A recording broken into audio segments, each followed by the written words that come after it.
Toot, toot, toot, toot, toot. Toot, toot, toot, toot, toot, toot, toot. Oh, hello. I am Toot Toot the Loxodon Bard, and as we are preparing the spell components for Modify Memory, so that we can make our theme song proper always in your head at all times, they asked me to come out on the stage and prepare a little thaumaturgy to give you a replacement theme song until then. So, here we go. D&Me, D&Me. Is this show? I don't know the rest of the words. What was that? Tipsy, get off the table. No. How much have you had to drink? Not enough. Onyx, could you please help me? Get off the table. No, Tipsy, come back. I am sorry about that. But please enjoy the show. Tipsy, I swear to the gods, come back here. Hello, everybody. Welcome to D&Me in NC. That's right. I am in North Carolina right now. I'll tell you about that in a little bit, but I am Victor Rivera, and welcome to D&Me, where I play with myself. I play D&D with myself. So, thank you for joining me. This is very exciting. I realized I did this a minute early. Whoopsies. So, that is okay. It's fine. So I will wait. I was so excited that I forgot what time. It doesn't matter. It's fine. So thank you so much for joining me. I will wait until 7, so hold on.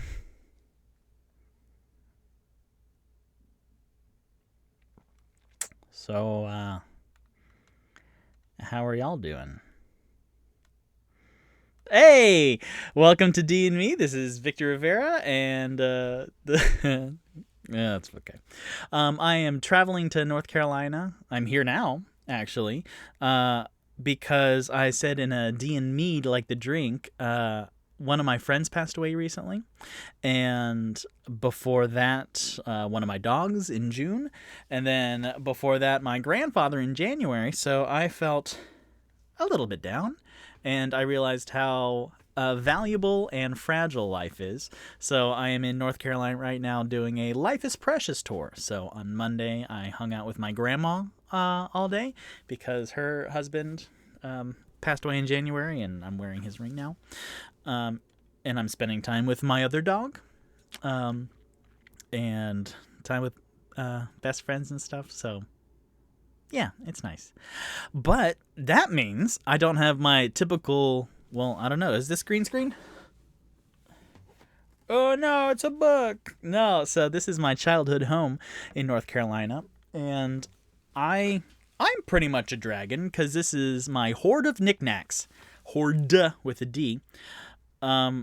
This is to give you a cool tour. You can't write. I'm leaving my boys out right now. But let me take out my proscenium and my stage real quick so that you can see. Nope, leave my stage there. But this is my, I have it organized, so this is my BB-8 and R2-D2 and C-3PO and Groot and Rocket Raccoon shelf.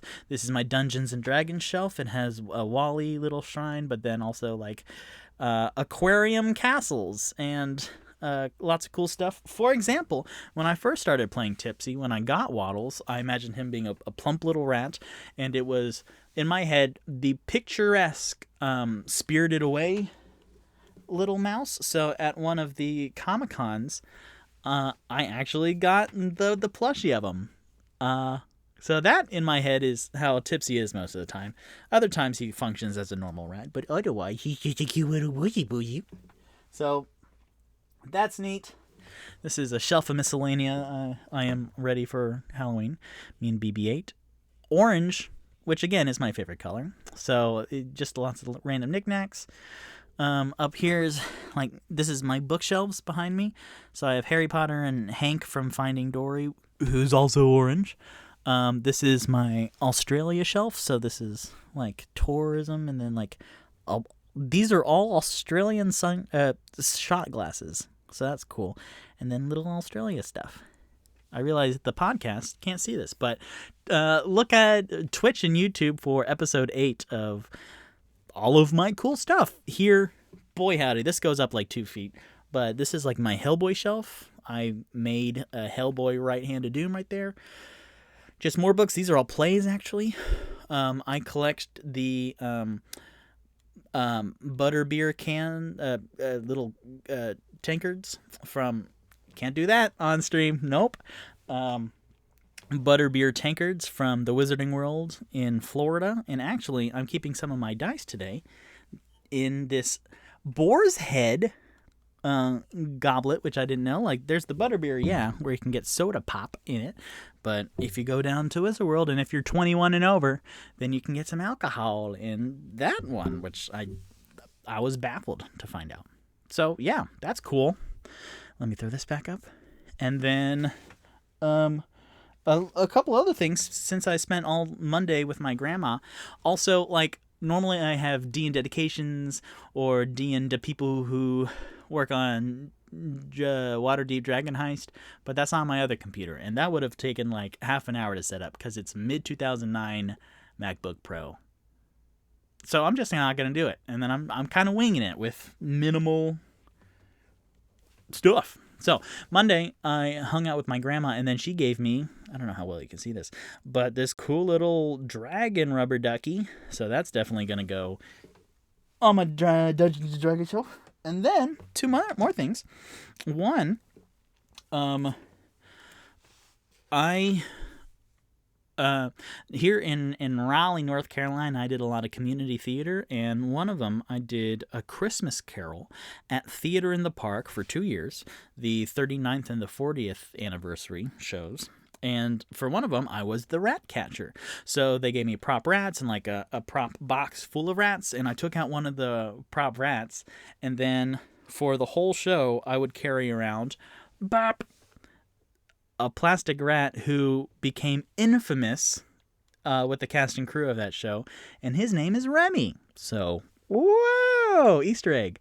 And if you notice, his scarf is Waddles' scarf, because one of the amazing moms of some of the kiddos in the show, and she was also in the show, she made Remy a little scarf. So when I was thinking of winter wear for my boys, then I was like, oh, well, let's see. Yep, that's very good. So this is all of my life coming together in one perfect show. So that's what D&Me basically is. And then one of my friends from school stayed over with me in Georgia for one night. It was 2015, I want to say. 2016. And as his thank you and payment, he had one of his friends do some art of me as Tipsy, because this was when I was doing Tipsy a little bit. And then look at that fabulous art. That is back when I had a chin. But there's also a very good Rat Waddles, which is just, I absolutely love it. So the very fantasy low deep V, and then this is Token RK Post. I'm not sure if that's the artist, but I will say it is. So Token RK Post. Thank you, Ellis. I still have this, and I absolutely love it, and now it's part of D&Me lore. So I'm going to put that back on my shelf later when I have better dexterity. So yeah. Also, a couple other quick things. Thank you so much for joining me here in North Carolina and over the internet. I had one of the biggest callbacks of my life, just career-wise, callbacks today at 2 p.m. Eastern Standard Time. So all of my like internet video nerves and anxiety was spent for that. So this is easy, baby. Also, I was thinking about, I might say this for D&Me like the drink, where on some Mondays, like, we sit down and share some drinks over the interwebs. But this show has gone on 8 episodes, which is incredible. And I have been playing D&D with myself for, like, months now. And how amazing is that? Like, this is a truly consistent game. So thank you so much for joining me again. Oh boy, next time I'll show you that half of the room where, just to give you like 4 quick things. One, I have a border at the top of big mouth Billy Bass, and it stretches all across my room, which is amazing. 3, I have like 30 gargoyles. I love gargoyles. I collect gargoyles. So on my desk, a third of it is taken up by gargoyles. I have literally like 120 mini figurines of fantasy stuff on my desk. And then what's my last one? There's so many good things, y'all. I will say that also on my desk I have an EGOT. So a couple of years ago I made myself the Emmy, Grammy, Oscar, and Tony, and they're on my desk. So this is a beautiful sight to see, and you're only getting this much, which is still really cool. But anyway, that's a peek into the life of Victor. So, D and recap. No, you know what? I do have one homework item. So a D and what would this be? Revision? Sure. I never talk about this because I get wrapped up in other stuff. But in the first episode, no, in the second episode, Tipsy had a short bow, which is a short bow, but just shorter because he's a gnome. And he fired off an arrow, and it did not hit. It did not find purchase, so it just kind of clattered elsewhere. So I want to say, as just a general blanket statement for the rest of D&Me, that unless an arrow is specifically broken or a dagger is in a body that is wielded out of the awning portal, then for the most part you can assume, and I will assume on my rewatches, that I regain that arrow. So for continuity's sake, episode 1, Tipsy's dagger is in the neck of Krenst, and he's gone. So Tipsy did lose that. In the second episode, the arrow that he shot, like, clattered? Yeah, clattered behind Durnan's bar, so he was not able to go back and retrieve it. But for this last episode, he will retrieve the arrow, which I will explain here in the D and recap in a second. But I just want, like, unless it's specifically broken or specifically unretrievable, then for the most part, my boys can pick up the daggers or pick up the arrows. I know it's not big, but as far as resource management goes, that's a detail that I adhere to and I like a lot. So here we go. So the D and recap. Last episode, my boys just entered into the sewers underneath Waterdeep to try and find Floon, a friend of Volo Fountain Getarm, and they have with them Rainier Neverember, who is the son of the Open Lord of Waterdeep, so he's kind of hoity-toity, high and mighty, but he is tagging along to try and retrieve Floon also, and all the clues thus far have led them to the sewers, where they have followed palm-size chalk drawings of a circle with 10 lines pointing them towards this T intersection, where before that they battled and got their asses handily handed to them by a gazer who is like half a beholder. So it's an eye and then 4 eye stalks, and I made a lot of those noises in the last episode, and I love it, and I'm going to put together a compilation because that's one of my favorite noises I've ever made for a thing, let alone D&Me. So heartily handed to them. And then after that, then Tipsy and Rock split off to investigate 2 eyes that were looking at one end of the tunnel, then darted away, and ran into a mischief of were-rats. That's right, a gathering, a group of rats is called a mischief. So a mischief of were-rats. And Tipsy and Rock met Cleo, and then her brother Remy, and their father Algernon. And stuff had been percolating for that. But back in the sewer, then they all reconvened. They all met back up, and upon hearing Tipsy and Rock splash back towards the center gathering. Then Toot Toot asked loudly how everything went, which woke up two beings. Is it raining? Nope, I'm imagining things. I'll cut that out. So Toot Toot, wondering how they were, loudly woke up two beings who then began to shoot at them through arrow slits. And what that is like, it's the concrete wall, stone wall rather.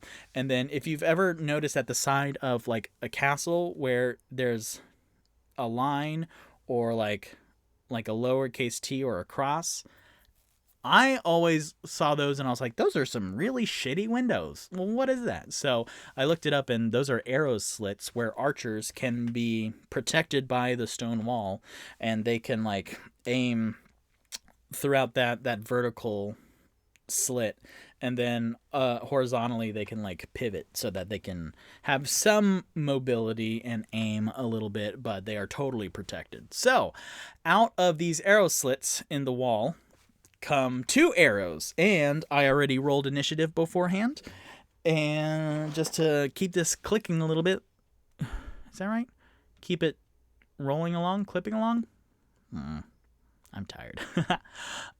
So yes, I rolled initiative, and so y'all know, and I'll use this initiative for the rest of this episode.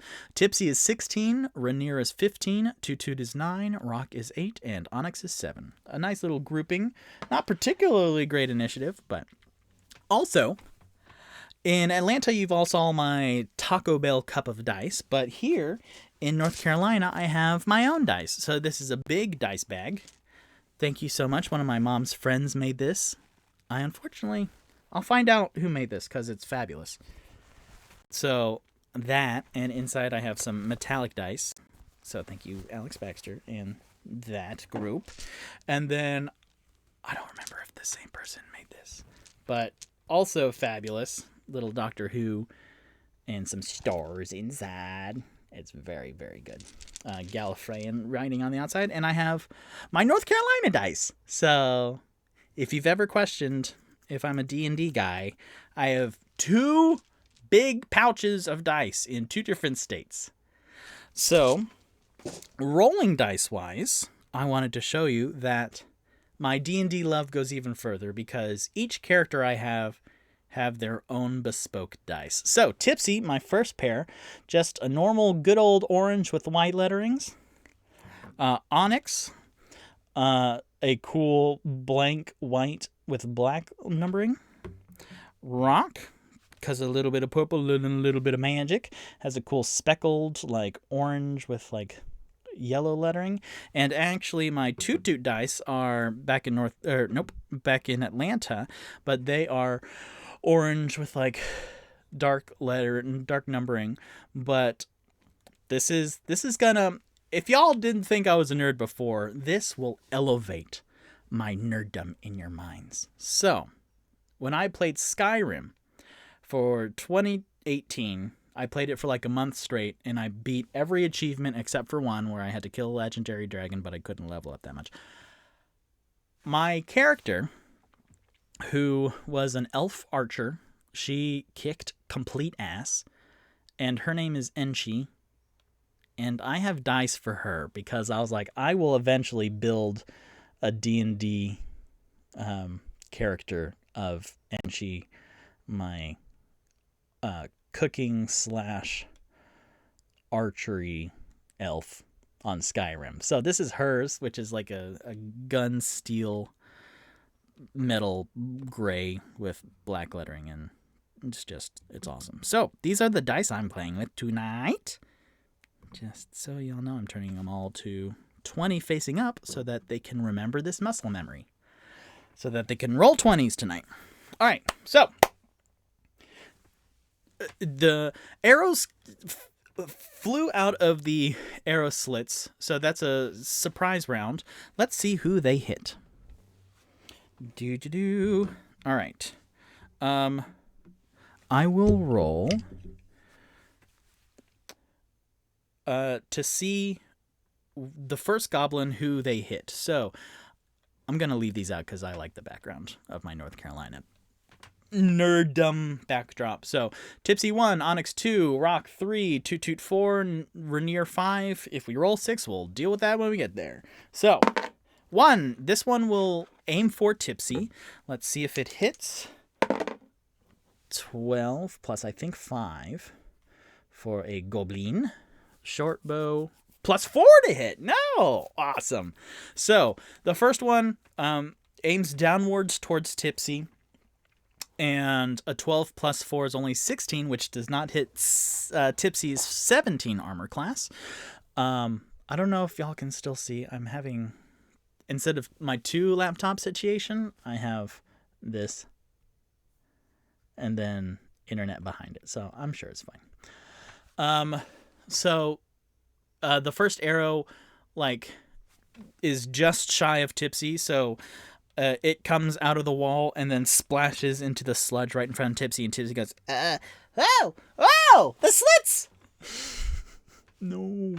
So then the second arrow will aim for Toot Toot.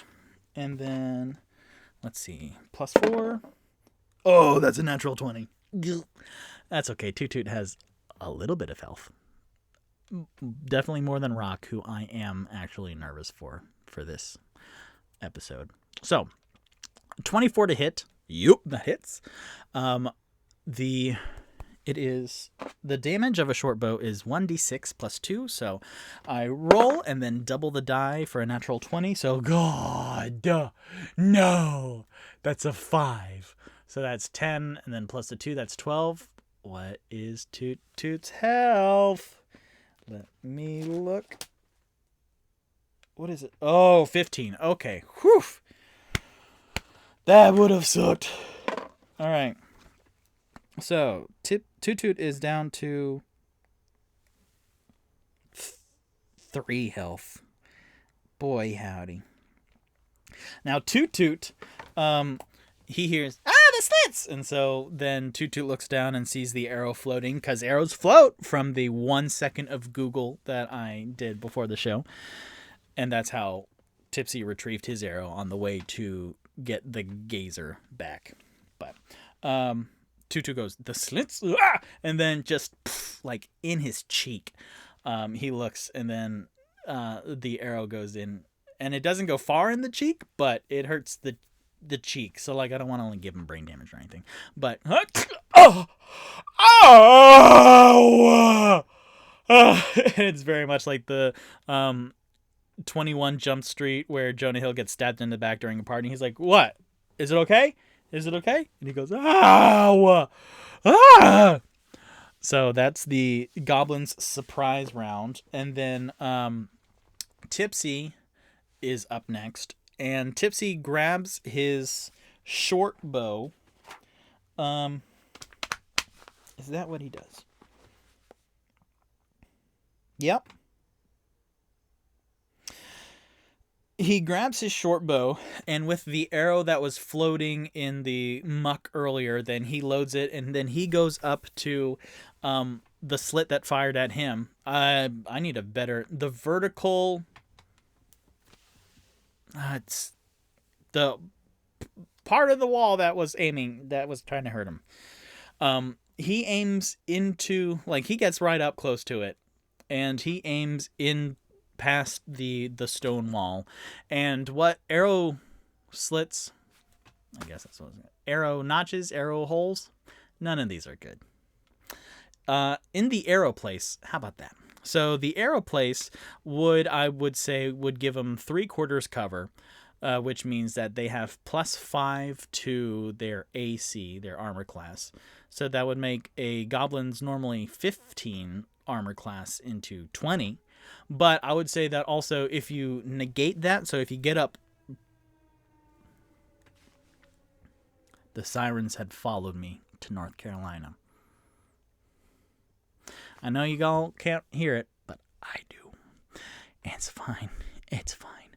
So, Tipsy gets right up to the arrow place in the wall and aims, and he can see inside a goblin, which is about 2 feet back. And then he goes, ah! and then aims at the goblin, which does not have the 3/4 cover. And what cover is, because this is really the first time I've encountered cover. Cover, so you have your normal armor on, but let's say that you duck behind a barrel in a shootout in an alley. So if you completely duck behind the barrel, then you are hidden. If you if you're poking out from the barrel like this, then I would say you have 3/4 cover, because 3/4 of you is covered. So that increases your armor class. But if you're standing and then like half of you is behind the barrel, but the other half you're just standing behind a barrel, then that's like half cover. So that's only like a +2 or something. So Tipsy, aiming through the arrow place, releases, which does not give the goblin +5 AC. So a 19 does hit. That's very good. So, Tipsy, your short bow does 1d6 + 3 piercing damage. That's good. Let's see. 1d6 + 3. Okay, a 5 + a 3. So, perfect. He goes, "Don't you use slits against me?" And he goes, "Huh!" And then the goblin and crumples over to their side dead, because they only have 7 hit points, which is perfect. And then Toot Toot stagger. Well, no, he can't stagger back because this is all happening in bullet time. So Rainier comes up. Rainier, you have a dagger and a rapier. What is a dagger's range? 5 feet. Oh, perfect. Great. I was thinking, because if the goblin is 2 feet away from the arrow place and the stone wall, then, like, swords are pretty long, huh? So what's a rapier? And then it says here 5 feet, reach 5 feet. So he will, Rainier will see Tipsy going up, like, point blank to the arrow place, and then Toot Toot with an arrow in his cheek going, "Ah!" And then Rainier turns to where Toot Toot's arrow came out of, and then he will go up to it, and because of his height, because he is 5'9", which I didn't remember last episode, but then I did remember, he will go up to the, like, horizontal part of it.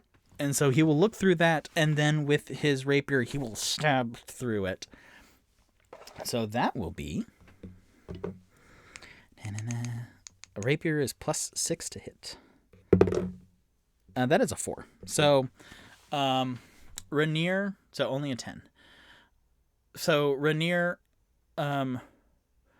looks, but the narrow... The horizontal place is too hard to look through. So with Rainier's, great. So with Rainier's first attack, he will look through and just see like a form, and he will like try and stab at it. But the goblin goes to one side, and this particular swashbuckler will do multi-attack, which is 3 attacks with 1 dagger and 2 with his rapier. So that was the first of his 2 with his rapier. That was a journey. 8 + 6, that's 14. Still not enough for the rapier. The goblin, he tries again, and the rapier goes up to its hilt through the arrow place. This is 3 more bad words away from being like rated R. So he will attack again, and the goblin again. And then he puts his rapier into his inventory, and then pulls out a dagger, and then will throw it. +6 to hit. That's better. 16 + 6, so that's 22. And he throws it into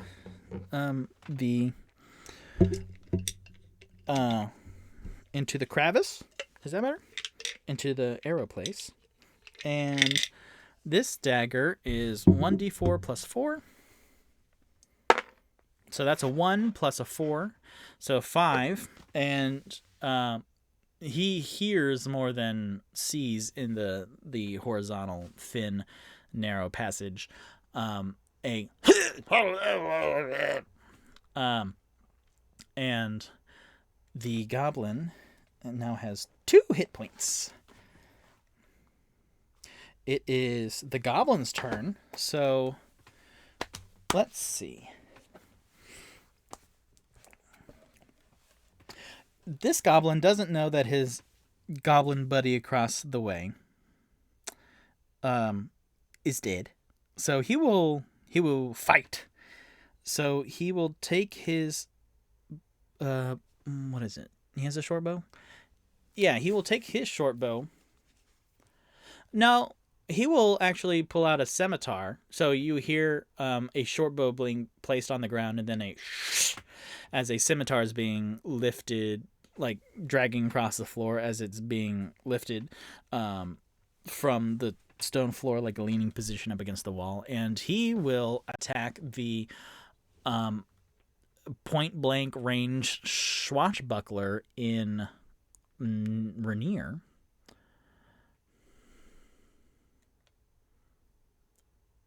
Yeah, I didn't say that, so that thing couldn't happen. So he will, like, put his sword through the vertical arrow place. I'm gonna get sued. No, it's fine. So this will be +4 to hit. That's a 6, so only a 10 does not hit. But after it doesn't... Oh, that's good. After it doesn't hit, then the goblin, like, you just see, like, if you're looking in the tunnel at my boy's point of view, then you just see a blade emerge from the wall and then, like, wiggle around a little bit and then come back out. So then this goblin will hide. He will use his nimble escape, so the goblin can take the disengage or hide action as a bonus action on each of its turns. So he will duck behind to get full cover underneath, like behind this wall. So, which means that Rainier will get an opportunity attack. Yes. 3 does not hit. Plus whatever, it doesn't hit. 15. Did I mess up that? I thought it was 17. It's okay. We're all sleepy and tired here. So, Rainier with his rapier again, like if you just see the cross section of the stone wall, then you kind of deal going on, and that is that. Whereas now it's Toot Toot's turn, and Toot Toot, he goes, do I leave it in or do I take it out? Do I leave it in or do I know. And so he will take out one of his potions. He has a potion of health, which he was going to give to the other party members. He was going to pass out some potions, but he needs this. So let's see. The first one is 2d4 plus 2. That's a simple 2d4 plus 2. What's a medium health potion? Medium health potion. Because it might be a 4d4 plus 4. Because they go up exponentially like that. Not exponentially, but 2d4 plus 2 is a normal, I think I love you. Let's just say it's a 44 plus 4. No, I do want to look this up. Health potions. Healing potions? Okay. So a healing potion, a common healing potion is just the level 1, is a 2d4 plus 2. A greater healing potion is a 4d4 plus 4. That will definitely heal him back up. So he will use his medium health potion. Future Victor, mark that off. He will go... shots taken to my cheek.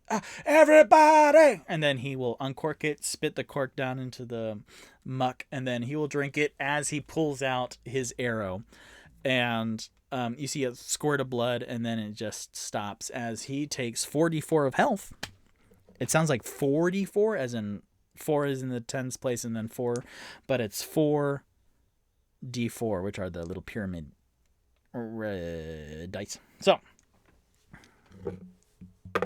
3.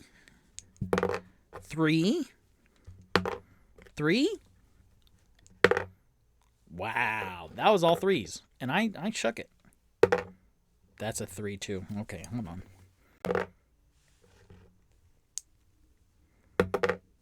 Okay, a 2. I'll find another d4.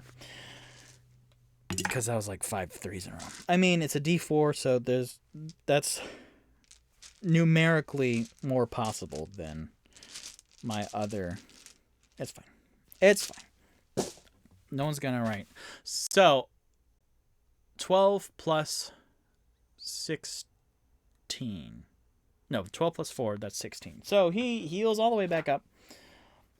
So instead of having 3 hit points, then he will have his 15 again, with a little pep in his step of being over. I don't think it'll give it. It does not give him temporary hit points, which would be awesome. But he takes his potion, and then he can't really do anything. He will go, "Ow, that hurt a lot. Who hasn't gone yet? Rock, Onyx." He looks at one to the other.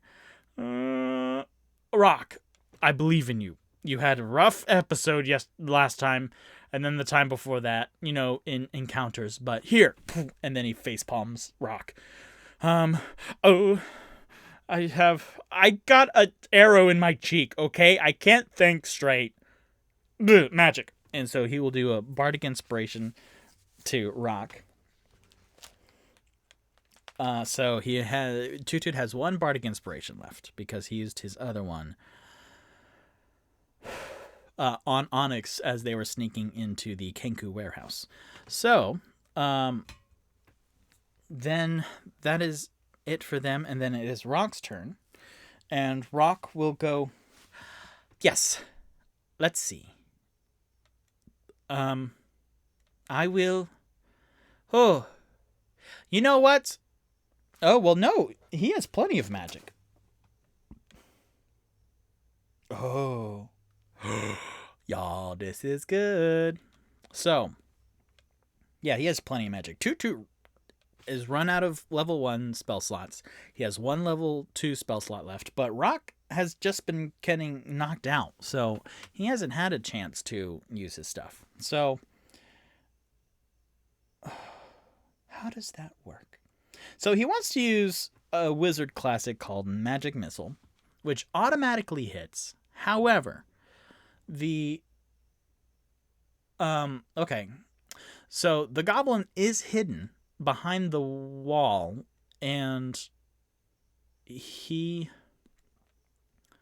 is hidden, and he has 15 plus 5 armor class, so that will be 20. But he's hidden behind a wall, so Rock will go up.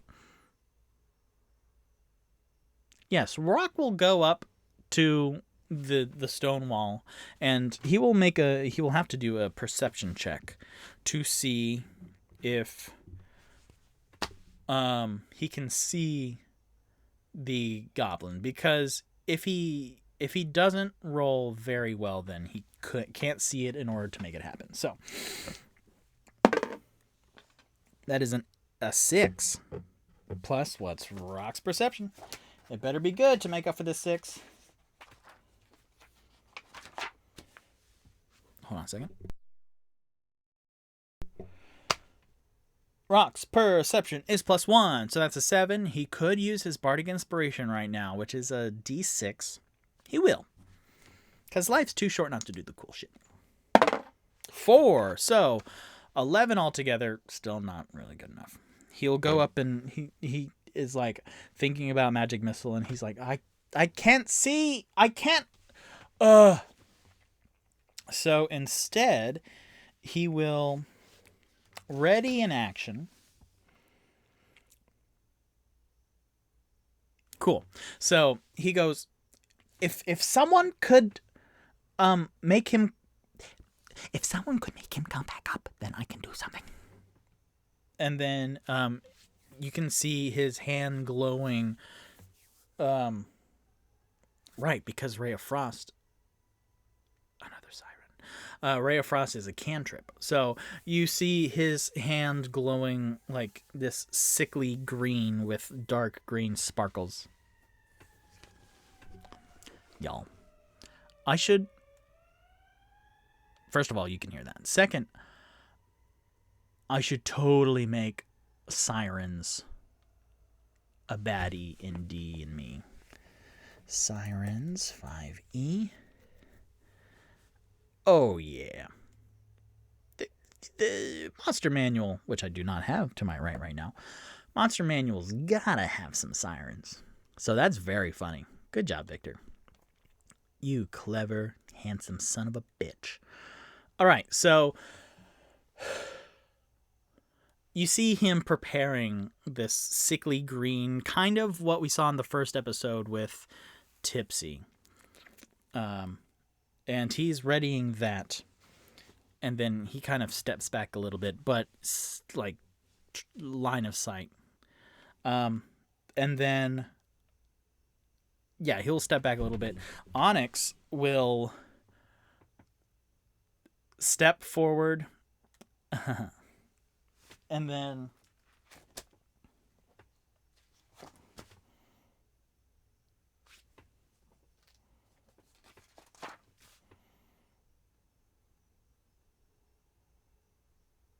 staff. Oh. Well, shoot.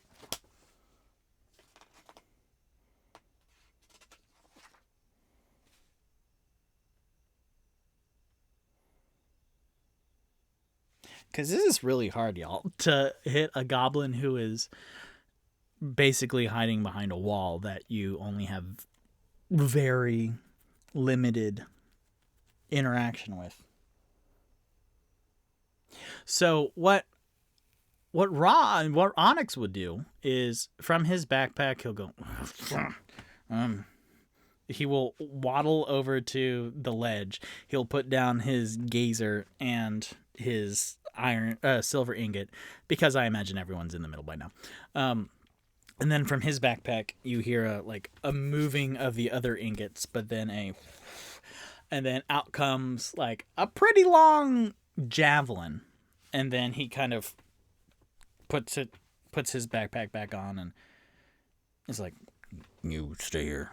And then he is readying, like he's standing so that he can have a line of sight into the vertical arrow place. And he goes, "I'm ready. Someone make him go up." And then it's the top of the order, and it is Tipsy's turn. Tipsy. Golly. Ooh, Tipsy has magic that I keep forgetting about.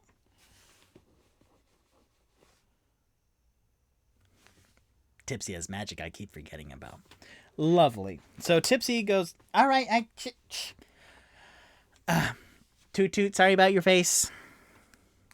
And he slides up.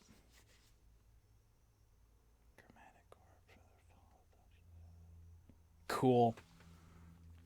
This is better because I don't read their inventory before every episode. I don't read all of their magic before every episode. I should, but I don't. So Tipsy will go up, and then he will put his hand like up against the vertical arrow place, and he goes and then you hear and he will release a poison spray,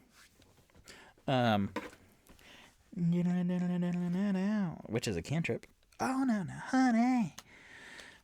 And the hidden goblin needs to make a Constitution saving throw. because poison doesn't need to find. Let's see, goblin. What's your constitution? Constitution 0. Great. Oh, his stealth is +6. That works into the narrative of him hiding pretty well. All right. 12. 12. What is Tipsy's? Tipsy's spell DC is 13. So that is just beautiful. Let's see. He takes 2d12 poison damage. I never roll d12. D12 are the almost d20 looking motherfuckers. Let's see. Da da da da da da da. Boop. Yeah. D12. All right, 2 of these, because he only has 2 hit points left. So, really, whatever he rolls will take care of it. But I like rolling. 7. He did. And 3. So that's 10. Takes him down to -8. Which it does flat out kill him because they only have 7. Great. You hear oh, is that? Oh no! Is that eggs? So that goblin's definitely dead. The other one is just dead, but this one's really dead. That's fun. So, in technical game terms, Rock will lose his Ray of Sickness because he was holding it, but because he didn't get a chance to use it, then it the spell is still spent. So you see a similar, Rock watches this poison spray and he goes, oh, and then it kind of coughs and evaporates and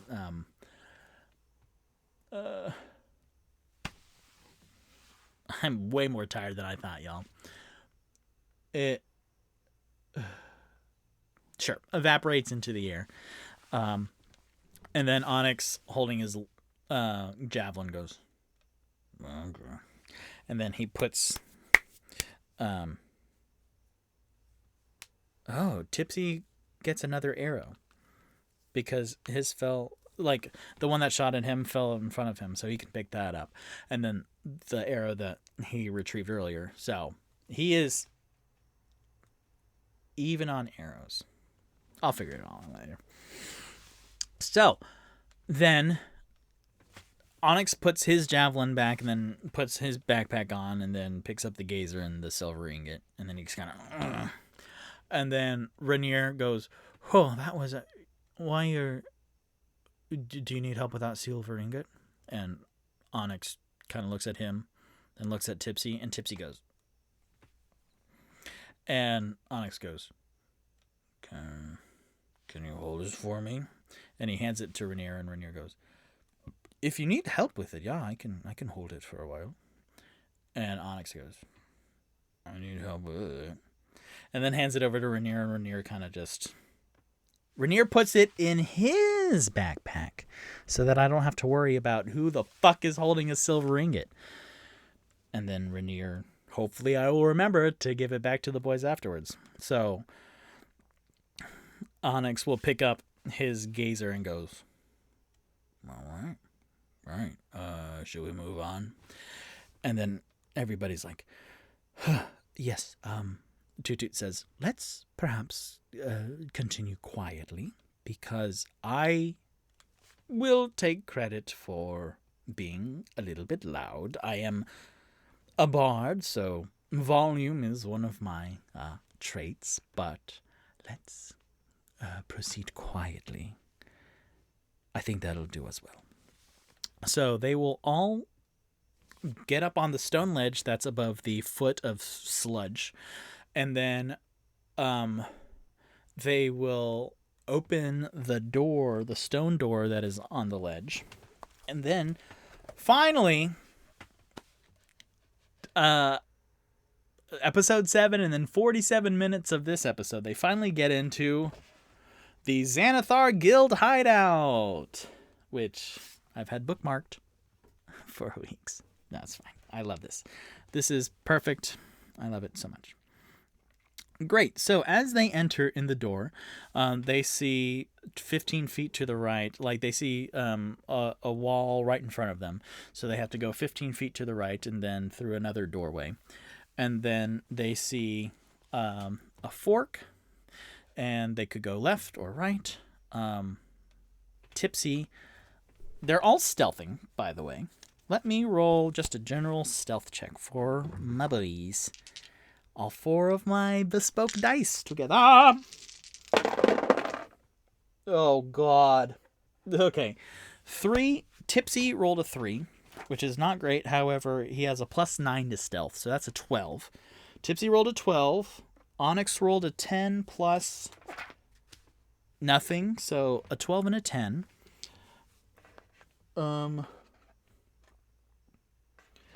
Rock rolled a 9. Golly. Rock rolled a 9 plus 2, so 11. A 10, 12, and 11. And then Toot Toot, being very cautious of his big old footprints, goes a 17 plus 3, so a 20. So a 12, a 10, and an 11, and then a 20.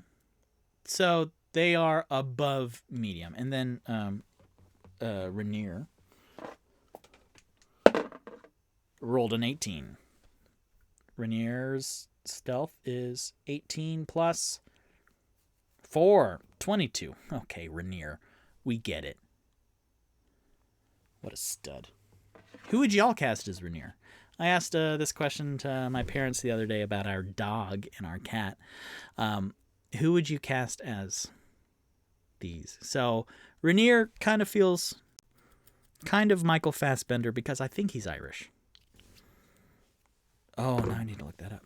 Because he was definitely Irish for Jonah Hex, which was an amazing DC movie with Josh Brolin. And by amazing, I mean that it was absolute horseshit, but it was fun. Michael Fassbender is an Irish-German actor. So, okay. And he's very, very, very handsome.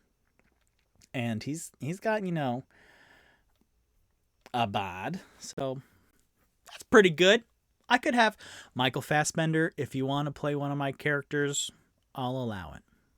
If we can tweet that at him and have Magneto, the Irish-German actor, come and play Rainier Neverember in my D&D podcast, that'd be great. And he's like, no, that was an awful Irish accent. So, 12, 10, 11, 20, 22. They're sneaking around. Tipsy, being the smallest and normally the sneakiest, would go first. And he would kind of... Ooh, my glass of water. This is a little bit difficult, but it's fun. So,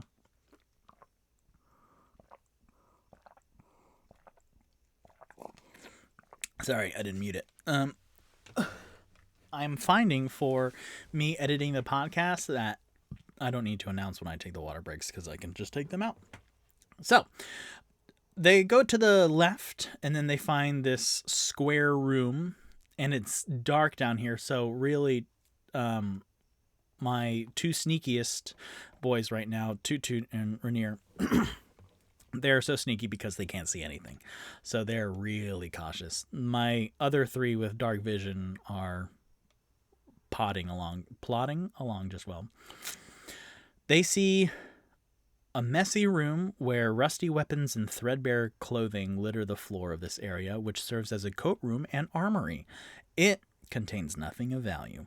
So then Tipsy, coming out, giving it the once-over, goes, I checked all the pockets. There's nothing.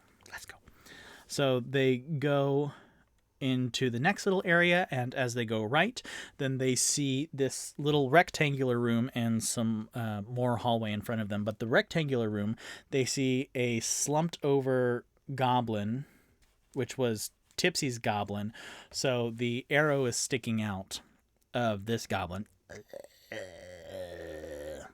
And Tipsy goes, oh, well, Victor just talked about retrieving arrows, so here we go. And so he goes and yanks his arrow out and then kind of wipes it on the goblin's vest. He has like a burlap sack vest, which is fun. And then Tipsy goes, now hold on. One of the best parts. And then he bends down, and then he will pick the pockets of the burlap sack, and he pulls out 5 copper pieces, and he goes, oh, see? Crime pays. And then Rock goes, I don't think we're here to do crime. And Tipsy goes, self-defense pays. That's only slightly better. And then he hands everyone a copper piece. He hands Onyx a copper piece, and then just goes in a coin purse. He hands Rox a copper piece, and Rock goes, all right, because it's pretty much $1 and pretty much a penny.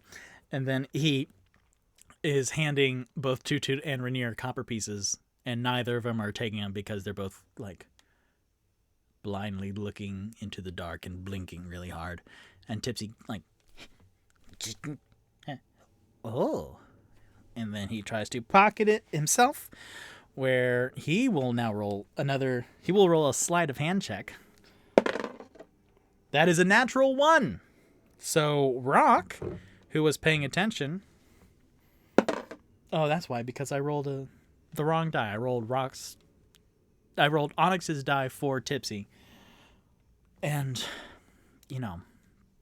the dice gods don't like that, so I'm sorry, I'll roll Tipsy's dice next time. So, but Rock rolled a 4. So, Rock was about to go forward, and then he sees Tipsy go, and like magic each coin into his hands, and you hear a and then Tipsy looks, and then Rock is looking down like, come on, man. And Tipsy goes, ugh. Hey, you two, I have a copper piece for you. And then, oh, okay. Toot Toot reaches out his hand dumbly and grabs it when Tipsy puts it in his hand, and then Rainier goes, I mean, I'm not really part of this adventure, so you can keep my 1 copper piece. And Tipsy goes, ha ha! And then kind of looks up at Rock, and Rock goes, fine, let's just go. Let's continue. Because Rainier is a man, he's like a noble. He comes from money, but he's nice about it. So he's not a big old dick. But also, he knows he's an NPC. So he's not going to take... He took the silver ingot, but he might give that back if Victor remembers. So they go forward. And then they kind of go down some steps, and then they reach... where the stone hallway then goes right, and then they go, and then before them they see another kind of big rectangular room, and they see that this empty sleeping area contains 6 tattered straw-stuffed mattresses and nothing of value. But on the opposite end, so catty corner of where they are now, which is the bottom left-hand corner, at the top right-hand corner, they see a door that's kind of barely closed. And then they hear some voices behind her. And so then Toot Toot, blindly, because he still can't see, goes, shh. And the other ones are like, we're quiet, that's fine. And so they go forward. And then Tipsy will slowly open the door because he's still taking point. Oh, I used the wrong one. Okay, so I will redo that because I did use the wrong die. The dice gods are like, no, you take the first one because that is also a natural one. So, fart. Oh, that's fine. So, he goes to the door and goes, I'm gonna be quiet. Squeak! And so you hear a in the next room. And then then you hear, Oi, where you come from? And Tipsy, like, kind of throws back just half a look, and then goes forward. Hey, I am here for, the crime. The crime, you do the time, you do the crime, crime pays. And he will roll deception. Oh boy, Tipsy. No! Who let Tipsy go first? Tipsy, deception. Tipsy's charisma 0. So, using the correct die this time, the orange one.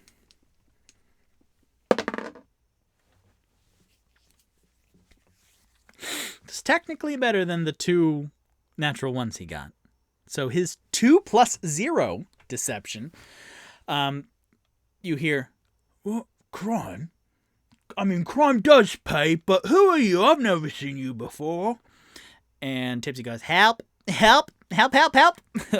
And then the 4 others rush in. Toot Toot and Rainier are kind of holding Rock's belt. So, Rock, if you imagine the pod racers from Star Wars Episode 1, The Phantom Menace, and how there's one, I think it might have been Anakin. Nope, it might have been Anakin? No. Which one? Anakin. Yeah. Anakin. So, his was like 1, and then like 2 thin lines, and then like the boosters. So, Rock is pretty much the pod, and then like both hands are Toot Toot and Rainier. So they all enter, and then these 2 human bandits are up against another door. They're on the opposite end of this little area. There are 2 doors, and then they are on the one on the left, and as everyone entered into the room, they were kind of, the human bandits were kind of like hurrying and like messing with something at the door. So that's the left door, and then the right door is open. Well, no, it's clear, but it is closed. And these 2 human bandits, one you see, well, let's roll everyone's just straight up wisdom to see if they, oh my gosh. This is a lot. So, this is wisdom. They're rolling like shit tonight, y'all. All right. Tipsy's wisdom, 8 plus 2, 10. Onyx's wisdom, 7 plus 2, 9. Rock, 8 plus 1, 9. And Toot Toot, 9 plus 1, 10. Oof. And then Rainier. And then Michael Fassbender. A 17? Eat my ass, Michael Fassbender. No, don't send him that clip. No, don't. Guys, don't. Okay, only a 17. Not a plus anything. No. It's fine. So anyone who got, like, the higher of those numbers, whatever, I'm not writing them down. They recognize that one of the human bandits, they're both bald. They are both generic looking human bandits, but one of them has like a cloth, a white cloth wrapped around their jaw to their head, and they have like that bow tied there. And then the other one was talking. So, oh, what are you saying? And so then the voice sounds exactly like the one in the first episode, the one that was, oh, they killed Kresnik. Ugh. And so Tipsy recognizes them, but they don't recognize him. So my gang recognizes that these are the same human bandits from the first episode. And they come in, and then, oh boy, my charismatic one is blind. So, but I think he rolled a 10, so he understands. So, okay, what he does is, gentlemen, we are here, want no bother. We are just trying to find our friend Floon. I mean, we're trying to find this fiend, Floon, who owes us money. And, money is time and time is crime. So Toot Toot will roll a deception check with that. I love this game. And deception, does he have any fun stuff to add to that? Nope. All right. So, Toot Toot will roll deception. 13 plus 5. All right, because he has a 5 perception because he's a proficient bard. So, balanced with Tipsy's natural 1 and this 18, and the fact that they all filed in and there's a lot more than these two, then the human bandit that's talking, the one who he kind of looks over to the one whose jaw is all tied up, and then looks over to them. Oh yeah? Well, how do we know you're part of Xanathar Guild? And then they all kind of look at each other, and then Toot Toot goes, oh, well, remember Kresnek? Well, he was just a regular son of a bitch, wasn't he? He was delightful, and then he got mowed down in the prime of his life, and then 2 other of our numbers were also robbed of their youth. Too soon. And then he looks up at the one with the bandage on, and he recognizes him as the one that Yagra beat the teeth out of with her elf. Oh no, Toot Toot can't see that. So he just says all that bullshit. And then he will roll either a performance or a deception again. Let's just roll advantage, so whichever one's higher. Because this is... Well, no, let's just roll just one straight check. But the DC will be low because Toot Toot's working on it. And I dropped the die. Oh, thank God it didn't go far. That's a 9 plus either 5 for deception or 7 for performance. I feel like he was performing a little bit, don't you? All right, so a 16, then you see one of the human bandits go, Yeah, Krantz, he was a good one. We couldn't save him. Xanathar didn't appreciate, being mowed down before his prime. Yeah, that sounds real good. What do you think? And then the one with the bandage goes, Yeah. Oh, shit. And then they both, snap to attention to the door. And then, you hear him go, oh, all right, well, fucking just use the wood like I told you. I can't understand you. And then the one with the bandage in his mouth, this is also a sleeping area. So you see 6 more tattered straw stuffed mattresses and nothing of value. And the one with the bandage in his mouth, around his mouth, grabs one of the absolute just flat, danky straw stuffed mattresses and pulls it and is shoving it into the bottom of the door. And Rock, who is the other charismatic one, but he can see, and also these human bandits have weapons leaning up on the ground, leaning up against the wall. So my 3 with dark vision can see that, but Rock then takes point, going, gentlemen, you seemed a bit perturbed. How can we help? And then oh, this is interesting. I don't really know what to do.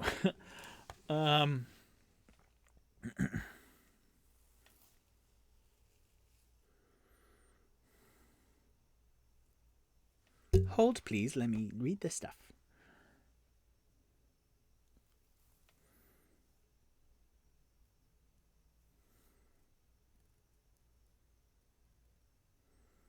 Okay.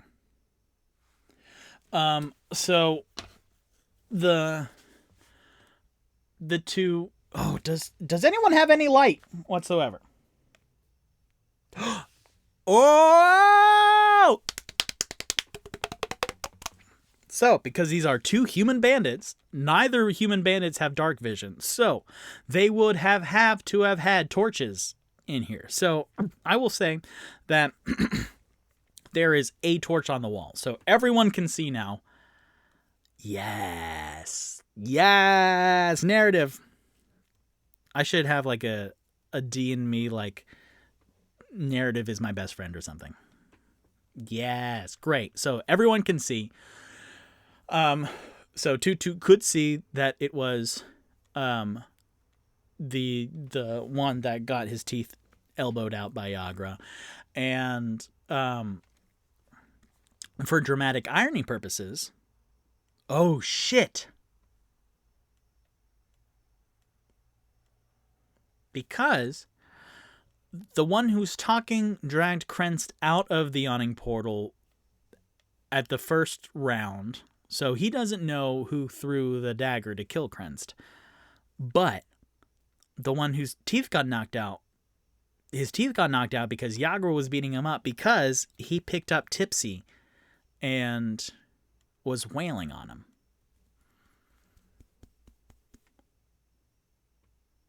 Oh, boy. Interesting. I didn't even think about that. So I will say that was technically yesterday, but it was late at night. So let's see if this human bandit remembers. So the one with his bandage around his head, he will roll. What will he roll? What is like remembering? Is that history? Is that an intelligence check? Is it wisdom putting 2 and 2 together?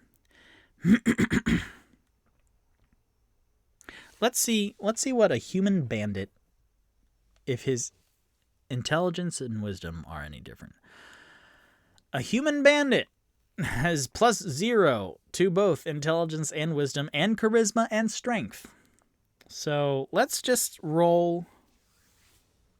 Let's roll Tipsy's die and then see if this human bandit remembers. If it's like a good number, then he'll remember. If it's a low number, then he was drunk and it was just another notch in his violence belt. 3. Whoo! Okay, we avoided all of that bullshit. Great. So, for all he knows, then he picked up like a child and punched it in the face for 1 point of damage. Instead of this particular gnome that they encountered a day later. Cool. Neat. Great. So, in this now torched room, we see the human bandits like struggling with the door. And Rock goes, how can we help you, gentlemen? And the one with the bandage looks up. Okay. So there's something in there that's trying to come out, and the other bandit interrupts. Something that's trying to come out, and we're trying to stuff it up. I tried to use pieces of furniture, and then this block of wood. He nods his head over to the bandaged bandit. This block of wood says that we need to stuff it so that it doesn't come through the crack underneath. And my boys will go, okay, what is it? It was so dark we couldn't see it. We sent 2 goblins in there, and then we heard screams, and then just melting, just general melting. What can they do? What can they do? What does a man do? Isn't that Assassins? I think that's Assassins. I'm not going to look it up, but... What does a man do? What does a man do? I think it's a song.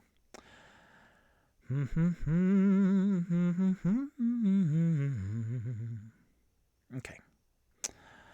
So what do they do?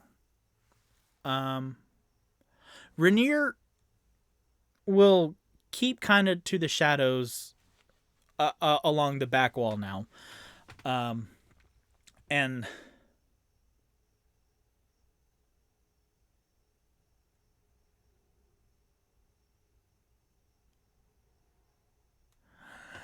let's see if any magic can happen.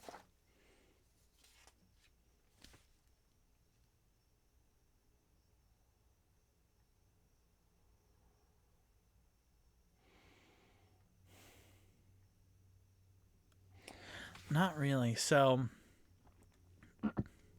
then my boys, I guess, will take another mattress from, like, I would say two of them grab one mattress and then another two grab another mattress, and they come and help barricade this door with the bandits.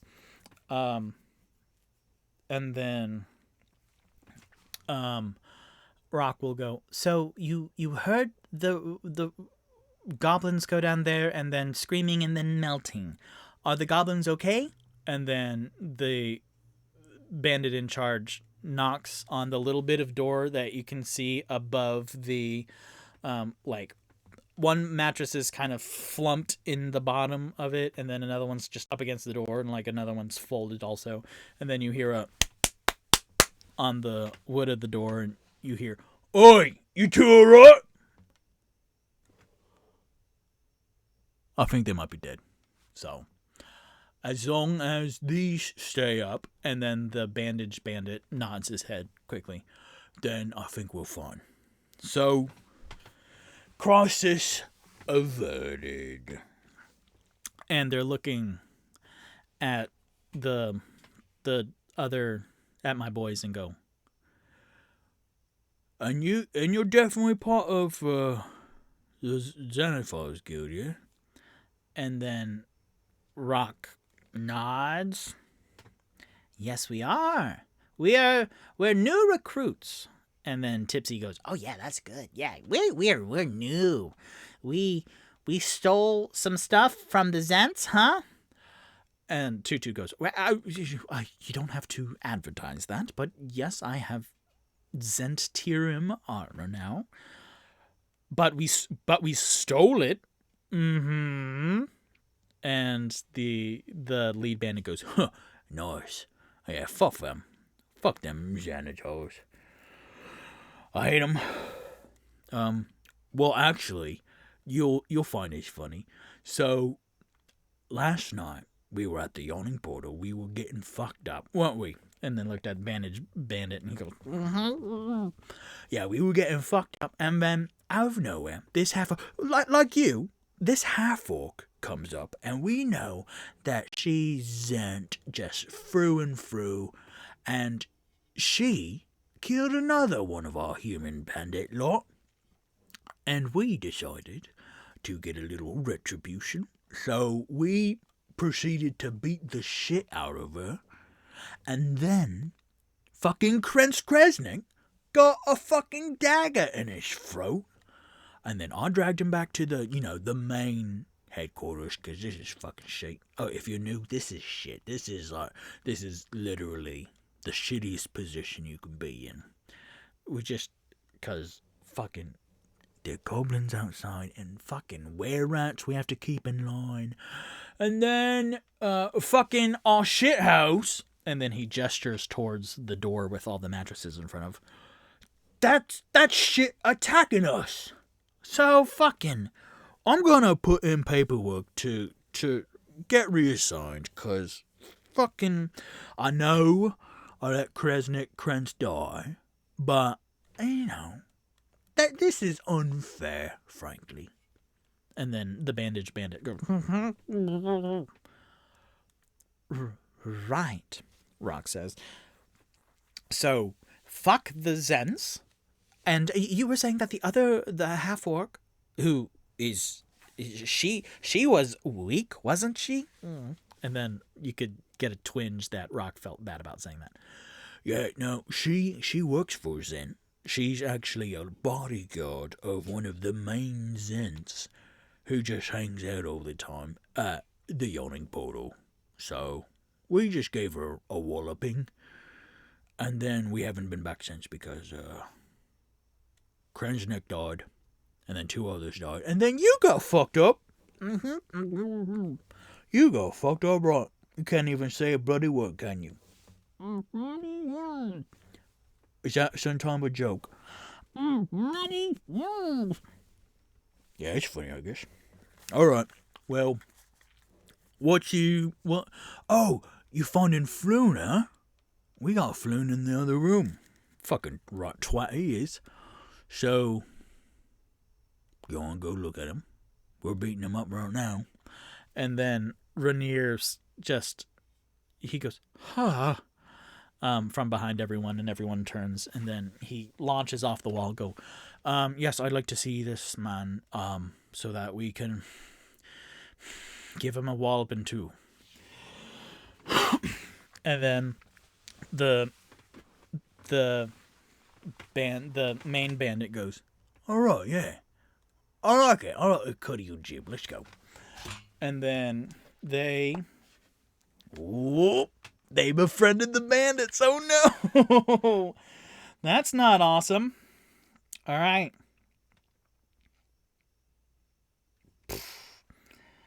Great.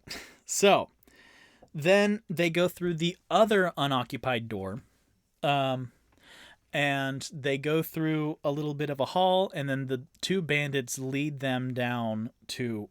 Wow, this changes everything, man. Leads the other 2 down to like a long corridor, and then some steps up. And then you see this long rectangular chamber where threadbare curtains hang on the east wall of a long hall, in the middle of which a muscular half-orc in dingy robes stands with his foot on the chest of a human man with wavy red-blonde hair. Fire burns around the orc's clenched fist, and his victim cries and squirms helplessly beneath him.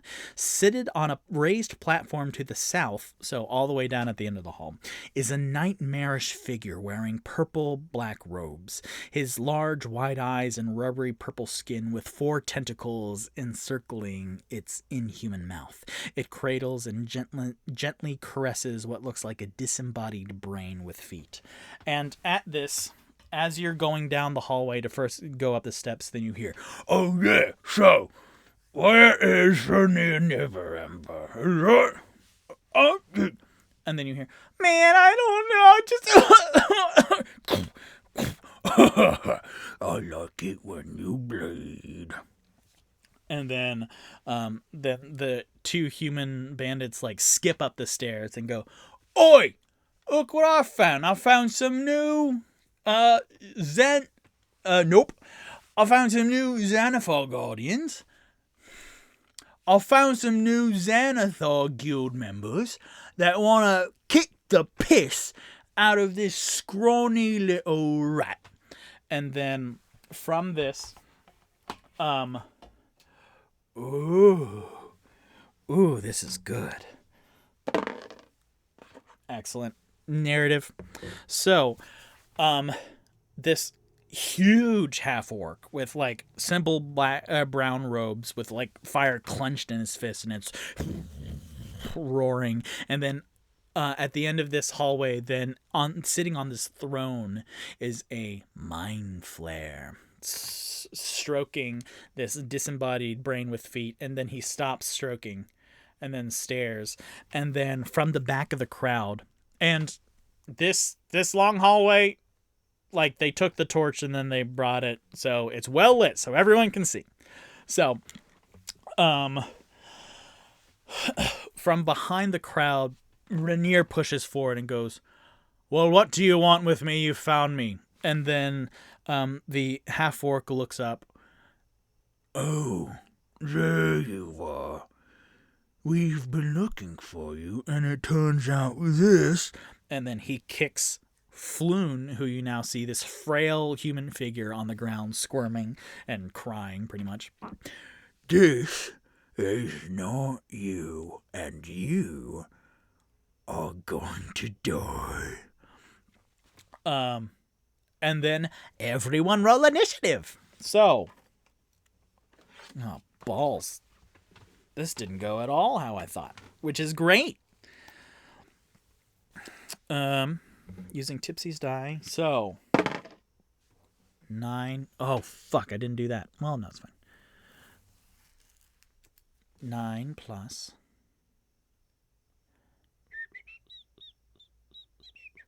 Oh, okay, that's not bad. Oh, I wasn't supposed to say 9, but whatever.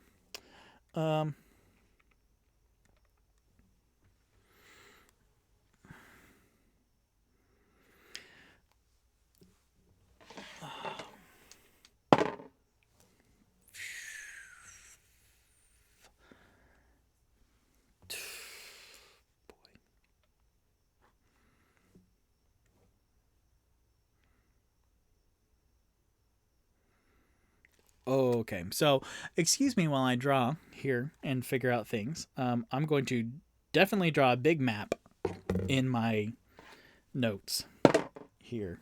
Oh, well, that's nice. Oh, shit. That's fine.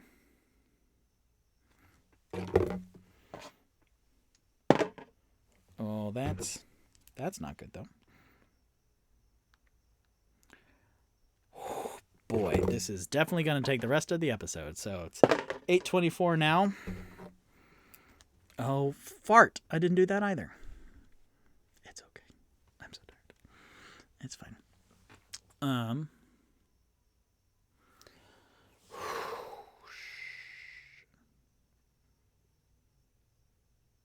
No, okay. So, I have Tipsy, Rainier, Toot Toot, Rock, Onyx, and the order of them initiative-wise is Tipsy 16, Rainier 15, Toot Toot 9, Rock 8, Onyx 7, and I have 1, 2, 3, 4, 5, 6 other characters to deal with right now. So, this will be fun. Victor said angrily, apparently. So, Tipsy. So, Rainier pushed his way forward. And then this half-orc with fire in his hands is standing above Floon. Down the hallway, there's this mind flare and the brain. And then Tipsy is out front. Oh, and then there are the 2 human bandits, too. Human bandits. Cool. Sorry for having drawn that for 5 minutes straight.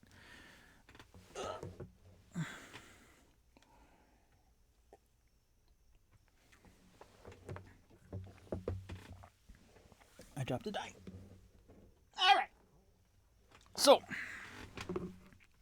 who is going first? It is Floon's turn next, but Floon, he, like Toot Toot was in the sewers, he is blinking red right now, just as a game mechanic to show you he is very, very, very, very low on health. So he knows that if he moves, if he tries to crawl away, then this half-orc will do an opportunity attack on him. So he will not move. He will just continue cowering on the ground. And then you see Tipsy go, okay, are we fighting right now? Really? Oh, okay. So he will do something. Let's see. He will scan the room. He can't really do that.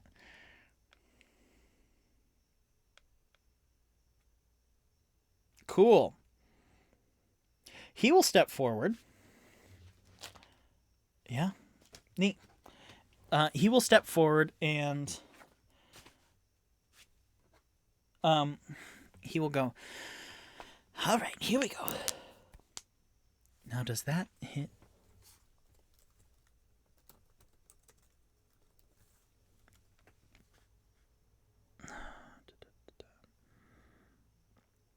Okay.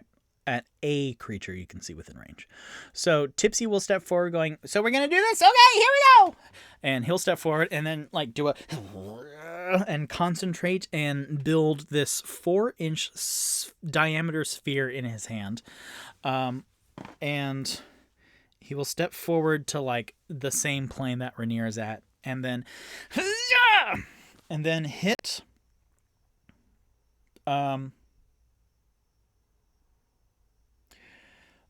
from this, you see this 4-inch diameter sphere, like with flashes of the rainbow. So like a red and then a yellow and then like a green and like little bands of energy wrap around. And then after Tipsy goes, ha! And then the bands turn all green. And then out shoots this splash, this spit of acid at the half-orc standing above Floon, and with a 9, I don't think that hits. A 9, well, actually. So this is a ranged spell attack. So a 9 plus 5, that's 14, which hits the armor class of the... oh dear, hold on, sorry. Hell yeah, sweet. So it splashes onto the chest of the half-orc with the fire hand, and then you see it starting to eat away at his brown robe, simple brown robe, and he goes, and then that is a chromatic orb for those of you playing at home. Acid damage. Range spell attack. If hits, it's 3d8 of the chosen damage. So that is 3d8 acid damage. Which, because I learned back in Georgia to separate my dice, so I found 2d8 very easily. That is an 8 and a 3, and then I roll another one. A 7. Holy cow. So 18 damage.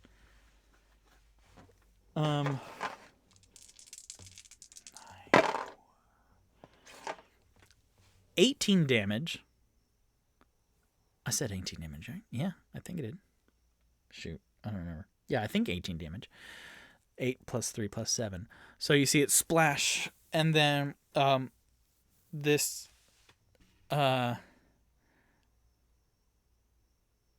Okay, this still works narratively because you see it splash and then just completely corrode and eat into his chest. So you see like his flesh, and he is like a typical light green half-orc, whereas Rock is purple and Yagra is a turquoise. So you see him, and so you see the brown robe being eaten away, and then his green flesh, but then that is being eaten away by the green acid, and so you can see his meat underneath, and so like it's eating this cavity inside his chest, and you see the rib bones there, and then he goes and then the fire dies out, and then he takes 1 step forward, 2 steps forward, dead, like dead, like 9 hit points in the negative. So, whoops. That's great, though. So, you see him take a step forward, and then, like, fall on his knees, and then you hear the human bandit who watched Kresnik go down with 1 hit from Tipsy, and then you hear him behind the group, because him and the bandaged bandit are at the entrance, kind of. Oh, I forgot a whole thing. That's fine. They're at the entrance of the doorway, and so you hear the main human bandit go, "That's the same thing that happened with Kremis. You!" And then he points dramatically at Tipsy, and Tipsy goes, "Oh yeah!" And then you see the eyes of recognition on the bandaged bandit. And then he points also, and then Tipsy like looks back. Help! So then, amazingly enough, it is literally their turn next. So both of them, human bandits, come up, and when they went to go show my boys Floon in this, it is called boss fight. In this boss fight area of the Xanathar Guild hideout, then both of them like pick up their weapons, and one has a light crossbow and one has a scimitar. Which one has which? So, the bandit in charge has the scimitar, and then the light crossbow one has the the bandaged bandit has the light crossbow. So they kind of split off around the group. So the bandaged bandit will tuck into the if you're looking at like a long rectangle right now, then the bandaged bandit was on the left side of the doorway. So he tucks into the back left corner, and then he will shoot at Tipsy, and then the other one, the head bandit, would curve around the whole group, avoiding all opportunity attacks, and then try to slash Tipsy. So the bandaged bandit, the rise and fall of these new friends, and then no. So the head bandit with the scimitar goes first. That's a 15 plus 3, 18 to hit. Yup. That is 1d6 plus 1 slashing damage. That's a 6 plus 1, 7. But Tipsy, being a level 6 character, is pretty good. So, but he had 2 damage from the bite earlier from the were-rat. So let me write that down, huh? Where's all my notes? So, as Tipsy hit... Oh, is the chromatic orb still up? Can he keep using that? I don't know. So, you are dead. Grumshar, the half-orc apprentice wizard, is now dead. You will never know his backstory. So, you go in the corner, bandage bandit. Human bandit, come around to Tipsy. Will hit 6 plus 1, 7. So 29 minus 7, 22. So Tipsy has 22 hit points right now, I believe. Let me double check.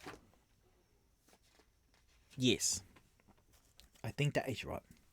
So that will hit, and then the bandaged bandit light crossbow will shoot 4 plus 3. So a distressed, like the bandaged bandit seeing his near demise, because again he got knocked out,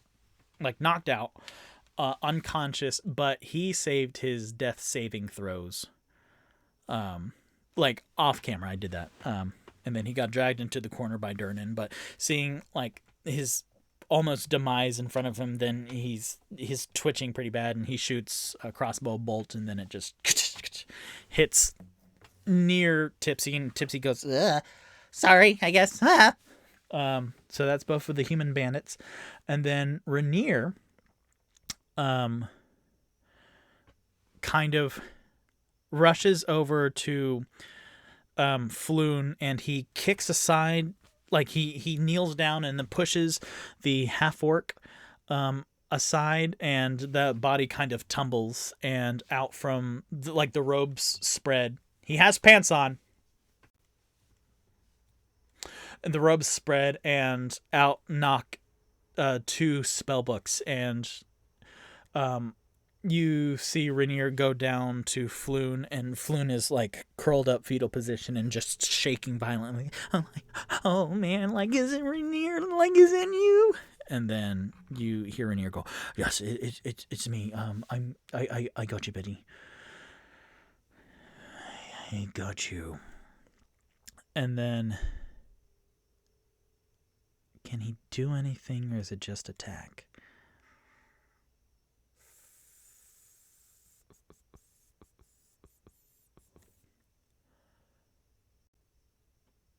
So interesting. Rainier goes up to Floon, and then he looks up and sees the mind flare in the throne, who halted petting his pet brain in his lap, and is staring with inhuman wide eyes, and whose tentacles are slowly moving. And then Rainier looks back at Tipsy, who's going, "Whoa!" And the human bandit commotion over there, and then Rainier looks up at the mind flare. Oh boy, I need to look up mind flare. Oh no, I need to look up. Oh boy, oh boy, oh boy. Oh boy.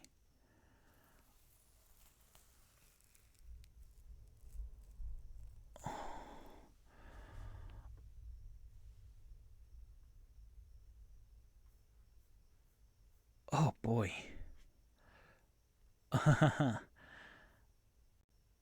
All right, so Rainier will look up.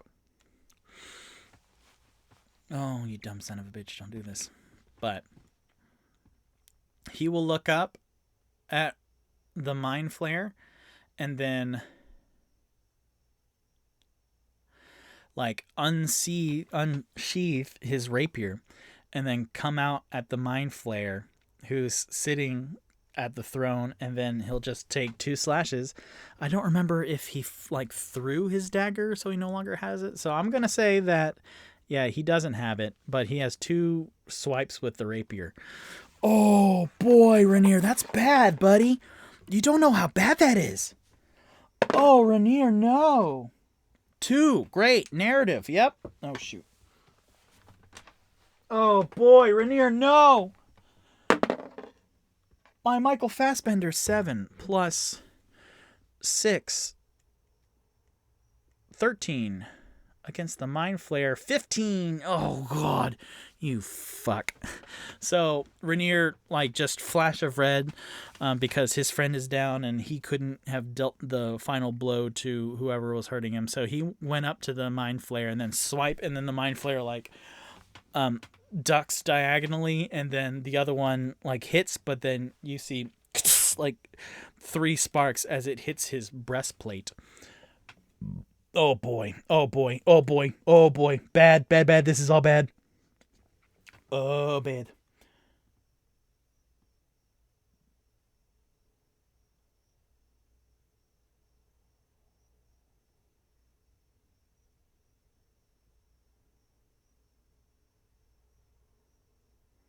Okay.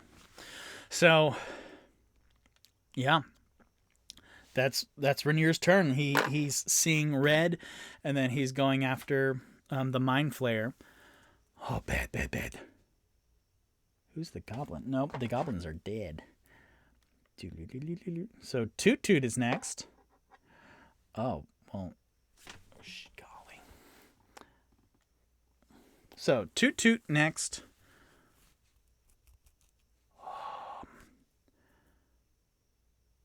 Oh, this is cool. I've never done this before. I do it with my newest character, who is a satyr monk named Loaf, and he's Scottish. And he is a satyr and a monk, and he uses his ram attack. So he has the horns. And he never does this. So yeah, this is going to be neat. Toot Toot turns around to the bandaged bandit. And he looks at him going, I don't want to interact with you again after this. And then he will do a gorging attack where he will run and then try and gorge the bandaged bandit. Neat. I've never attacked with that before. That's super cool. Because he's out of magic. Well, he has 1 magic left, but... And his... Yeah, no, I'm just going to do it. So, unarmed strike, +4. That is 9 plus 4, so 13, against the 12 that the bandit is. Great. And so with Toot Toot has 2 carved tusks. So they're curved and carved. One has like ridges where you like move a stick across them and they make that like wooden frog noise. And then another one has like holes drilled into it, like finger holes to make like a flute. So he will like go into the bandit with one of his horns, the flute horns, and then just get on in him. Just use one of his horns tusks to into like underneath the ribs and like puncture a lung, and that's 3 bludgeoning damage normally for an unarmed strike, but because it's Toot Toot and some tusks, then I'm gonna add a D4 on top of that. Future Victor, include a D4 to Toot Toot gorging attack of piercing, which is just 1. So 4 damage against the bandaged.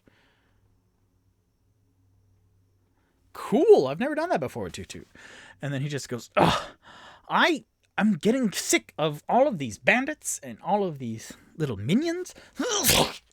And then with like his remaining action, he pulls the tusk out of the bandaged bandit, and then he like his trunk goes up to the mouthpiece of the flute, and then you see the trunk, and then from the holes in the tusk, like blood splattering out, which is so cool. Great. Rock's turn. Rock watched is kind of all over the place and watched a half-orc apprentice wizard get decimated, get eviscerated, get incinerated with acid from one of his more chaotic teammates. And then as he got turned around, like as he got tossed around on the floor, then he sees familiar spell books fly out. And he, at his university, has never seen another half-orc. So the flash of another half-orc wizard, and then just the immediate fall of how easily he got taken down. Whereas in the last couple episodes, he got downed in the Kenku warehouse, and he got downed by the gazer, and seeing how fragile and valuable life is, and life is precious. So he's right now kind of in shock, and he wants those spell books, but he'll wait for a better opportunity to do that.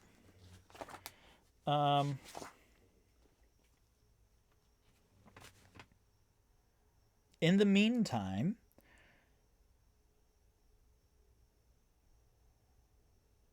he sees...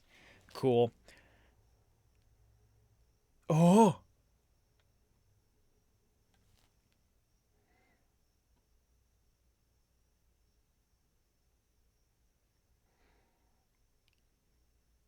Oh!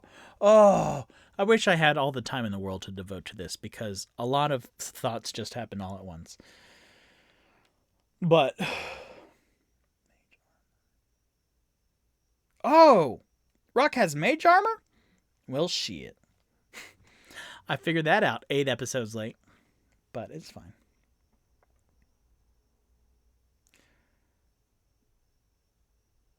Oh. Oh, boy. Okay. Normally I would have...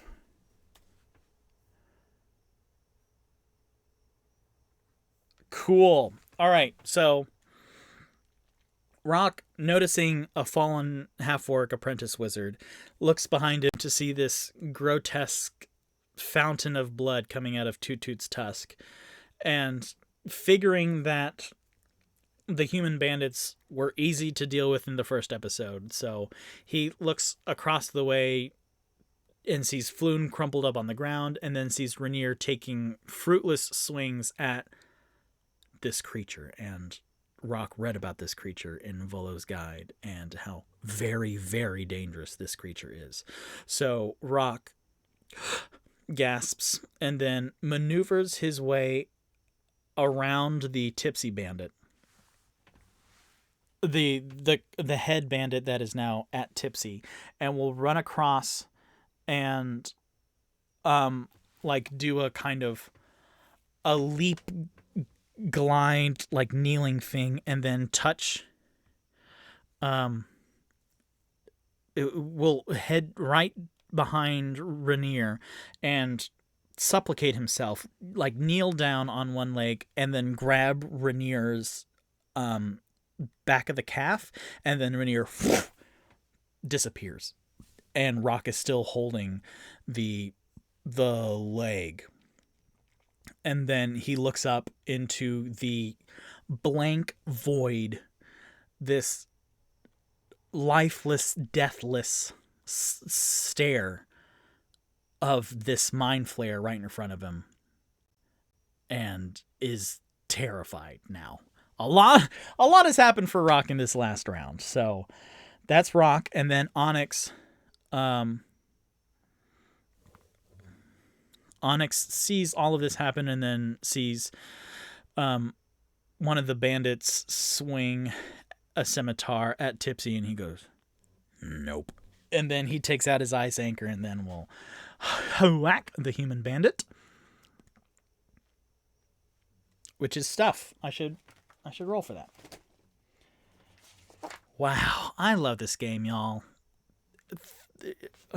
My favorite parts are when the story, like, I plan enough that is in the books, but I love when the story gets a little ahead of me and goes different from what that is, and the 4 different scenarios that I think for every one scenario, the 4 possible scenarios for one scenario. So, Rock, why don't you do me a favor and roll for that ice anchor? 18, yeah. 18 plus 6, 24. That is this guy gonna die. So 2d6 plus 2 plus 1d4 plus 4. Yeah, I don't have to roll this, but I will. So whatever these are, it's gonna be plus 6. Cool. So that is a 3, a 2, and a 3. So that is 8 plus 6, 14. And I established that their HP in the first episode was 8. So, yeah. Onyx just steps forward. Nope. And then ice anchors the bandit. And then you see the fluke go through him, and then like it spiders out and crystallizes the ice, and then he pulls it out, and then like it tears through, not as gaping chasm as Grumshar's wound, but it's never great. I mean, it is because I'm describing it and it's awesome, but it's never great to see the gore that Onyx's ice anchor does, because it bloody pierces through, but then it crystallizes, so as it pulls back, then like it shatters a little bit on the entry and the exit wound, and that takes that bandit to -6. -6. So 2 more and he'll be super dead.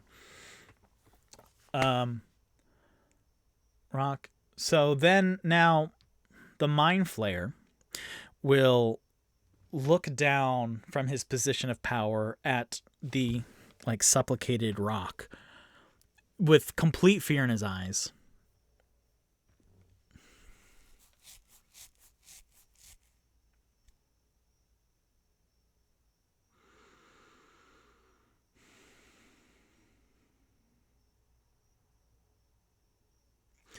To give you an example, to give you a little detail, if you don't know what mind flayers are like these squid people. They're tall, dark, and ominous. They have 4 like winding tentacles, not like the short, stout ones of Zoidberg, Dr. Zoidberg from Futurama, but like long, elegant, almost curling in on itself, like long guys. They are a challenge rating of 7, which means that a party leveled at 7, that is a good challenge for them. My boys, Tipsy is ahead of the pack at 6, but the rest are like at 3, and Rainier is pretty much a level 1 guy. So that's all bad. So this Mind Flayer looks down at this stunned, like shocked orc, half orc, and then looks up at the other very dead half orc, and this Mind Flayer will throw the brain with feet that he has, and it's like this sourdough bread loaf size brain with like these little lion cub feet, which would look cute, but if you know what that is, it's very bad also. So he's holding in his lap, and then he like upturns it and chucks it in the direction of the invisible Rainier and Rock, and then he will scatter. He will sprint to his left through some double doors that were there before, and he will get an attack attack of opportunity from Rainier with his rapier. So that is a 6 plus. It's not going to hit because of his breastplate. So he uses his motion pretty much to go there, throw open these double doors, and no one can really see. Well, Rock can see a little bit into this other chamber that has other chambers branching out, and then this stone podium in the middle. And let's see, what is that? Is that like a bonus action or free action? And so his movement, which it's not as so it's his full movement but not dash worthy, and then he will start, he will pull something out of his pocket and start something with something. So that is his turn. Top of the round, Floon, who now is safe from evildoers, and he has 1 hit point left, Floon. So he will scramble to he will scramble behind him to the east wall, which has threadbare curtains. Oh my gosh, no! Everything's falling now. Don't. He will... Oh, it's on the other side now. Golly! It's almost done, but I need that pen. Oh, boy. Sorry, y'all. This is a cramped makeshift. Okay, there we go. So, Floon will scramble to his right to get up to these threadbare curtains, and he will hide behind one of them. But as he pulls them out, and he leans back to be up against the door, then you hear a like, ow! And that is his turn. So then this little brain with feet. Oh God. This is very bad.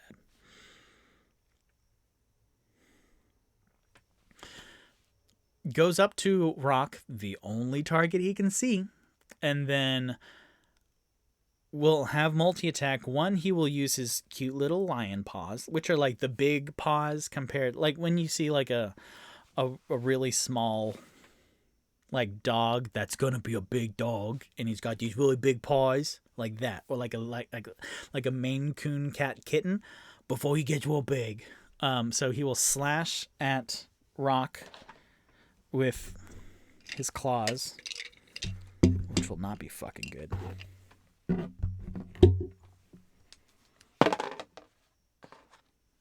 That's a natural 20.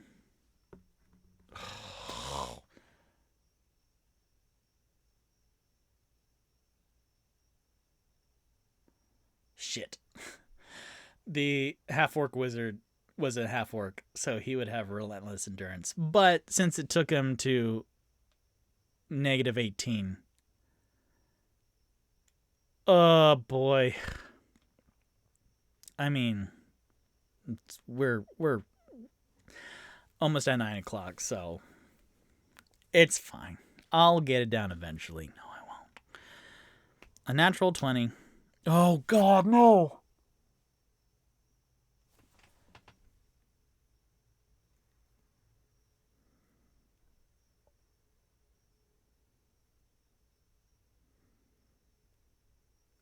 Okay. Okay. That's fine. Oh, my God. So,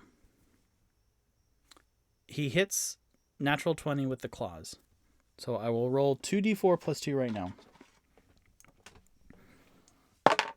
4. God damn it. 2. 4, 2, that's 6. So double the dice, that's 12 plus 2. So that claws him out. Rock out.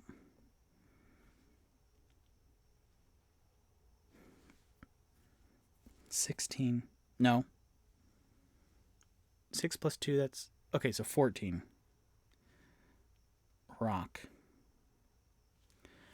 So his multi-attack is 1 claws, and then this intellect devourer has multi-attack and uses devour intellect. Devour intellect. The intellect devourer targets one creature it can see within 10 feet of it that has a brain. The target must succeed on a DC 12 intelligence saving throw against this magic, or take 11 d12 psychic damage. Also on a failure, roll 3d6. If the total equals or exceeds the target's intelligence score, that score is reduced to 0. The target is stunned until it regains at least 1 point of intelligence. So, my most intelligent character needs to roll a DC 12 intelligence saving throw. Rock, what is... Okay, that's pretty good. His modifier for an intelligence saving throw is +5. So he needs to roll a 7 or better.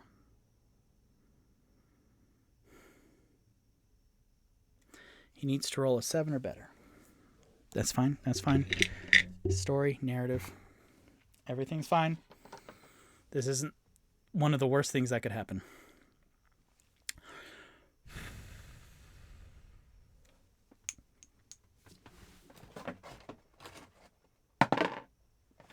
Yeah! Fuck you! Yeah! 10. 10 plus 5. 15.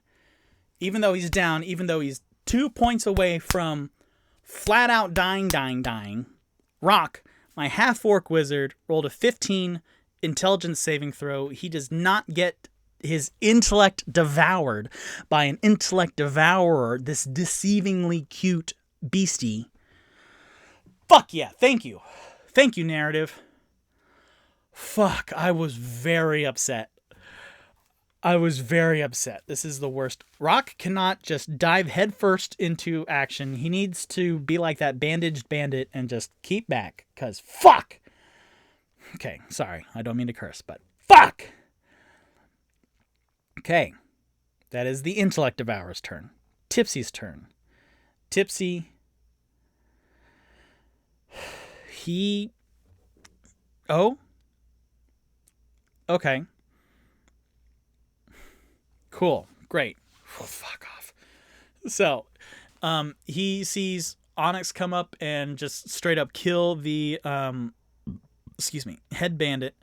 And then he looks to the corner where Bandaged Bandit is being, elephanted.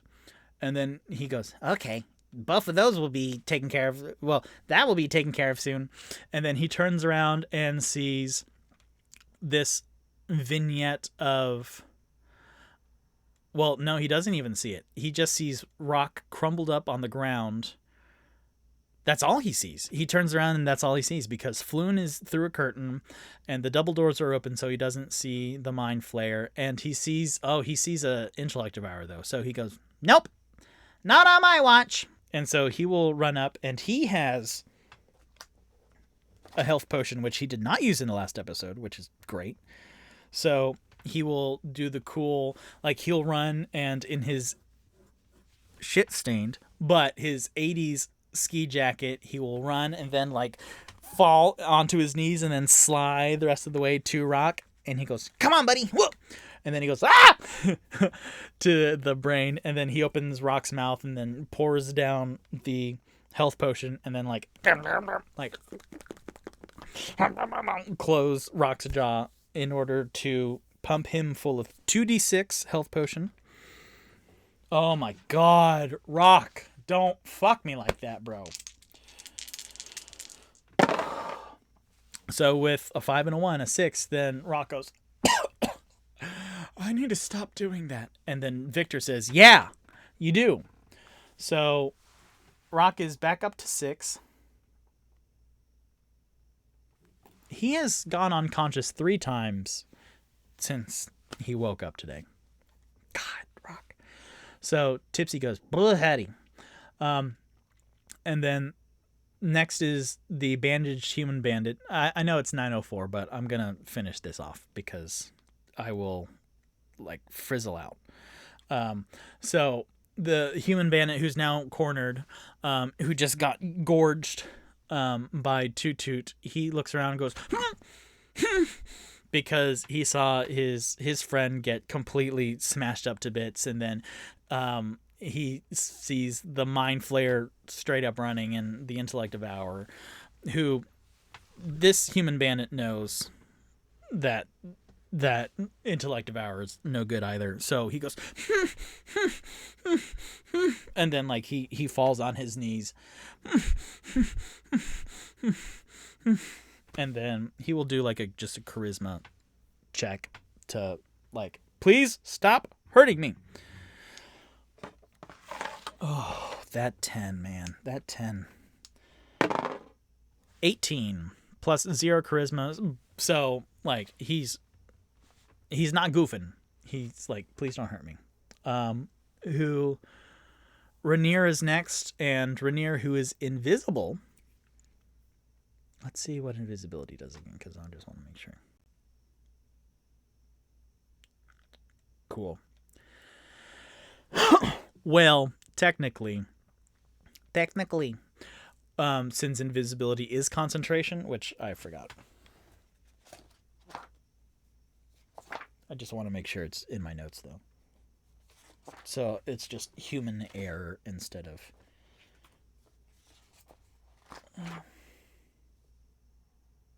Yep, it's totally in my notes. I just overlooked it because I'm a little bit frazzle-dazzle. Frazzle-dazzle, Cool. Yep. Okay, great. So when Rock went unconscious, then Rainier popped back into visibility. Which only happened after the intellect devour, so that's fine. So Tipsy slid in, popped, he went, ah! To the intellect devourer, and then when Rainier popped into view, then he goes, ah! And then fed Rock the health potion. So Rainier then will take 2 swipes at the intellect devourer. Oh, wait. Yeah, okay. 3/4 cover.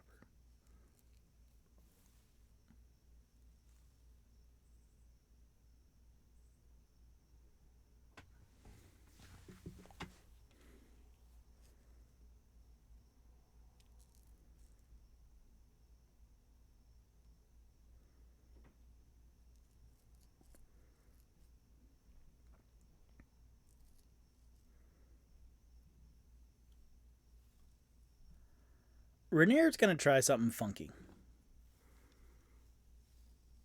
So he will yell out to the room. No, he won't. No, never mind. He says, "This thing is bad news." Nope, he's Irish. "This thing is bad news." And then he will use his action to straight up kick this intellect devourer as far as he can away from the body of Rock, away from Tipsy. So he will kick it hard. And technically, I will say that he has advantage on it because Tipsy is flanking, kind of. He's right next to the intellect devourer, so I will give him advantage on this.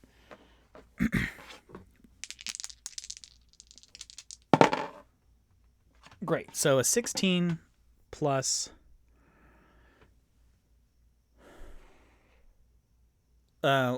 athletics. Well, technically it's a 16 plus 3 though. That's 19. So he will kick it. He will kick it a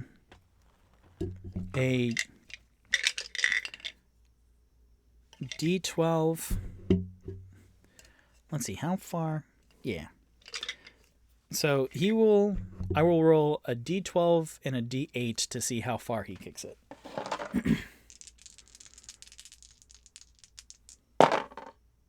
So 19 feet. Great. So he kicks it and this no, that's the gazer's noise. It doesn't really make a noise. It just flails with his big old lion paws to the very back corner of the room. So if you're looking at it, then it's the bottom rightmost corner, opposite of where the bandaged bandit is. And then Rainier says loudly to the group, "We need to kill that thing. That is the most dangerous thing now." So that's where we're going to end tonight.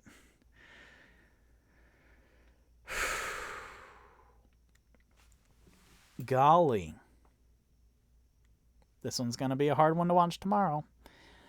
I'm staying with my parents, and because of internet stuff, they are actually upstairs, and they were being very patient, very quiet. So they normally watch this episode with me, like, well, as I'm doing it live, but because I'm here and I'm taking up the internet streaming right now, then we are all going to watch this tomorrow morning. So I love you, Mommy and Poppy. Thank you for watching. And then thank you, everyone watching and then watching this later and listening to it later. Boy, howdy. This was a good episode, huh? I feel like they're all getting really good. Yeah,